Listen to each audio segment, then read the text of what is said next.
কখনো কি ভেবে দেখেছেন কেন আপনার মন এত অস্থির?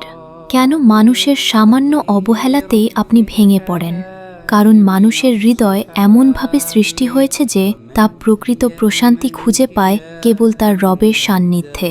আল্লাহ তাআলা বলেন, জেনে রাখো, আল্লাহর স্মরণেই হৃদয়ের প্রশান্তি লাভ করে। যখন আমরা স্রষ্টার চেয়ে সৃষ্টিকে বেশি গুরুত্ব দেই, তখনই হৃদয়ে অশান্তি বাড়তে থাকে। মানুষের ভালোবাসা পরিবর্তনশীল, আজ আছে কাল নাও থাকতে পারে, কিন্তু আল্লাহর ভালোবাসা চিরস্থায়ী। তিনি কখনো তার বান্দাকে ছেড়ে দেন না। তাই মানুষের কাছে ভালোবাসা খুঁজে ক্লান্ত না হয়ে আল্লাহর কাছে সিজদায় লুটিয়ে পড়ুন। যিনি আপনাকে সৃষ্টি করেছেন, তিনিই আপনার ভাঙা হৃদয় জোড়া দেওয়ার ক্ষমতা রাখেন। নিজেকে ভালোবাসুন, কারণ আপনি আল্লাহর সৃষ্টি, তার দেওয়া এক নেয়ামত। নিজেকে মানুষের চোখে মূল্যবান প্রমাণ করার চেয়ে আল্লাহর কাছে প্রিয় বান্দা হওয়ার চেষ্টা করুন। মনে রাখবেন, আল্লাহ তার বান্দার জন্য কি যথেষ্ট নন? দিন শেষে আল্লাহই আপনার জন্য যথেষ্ট।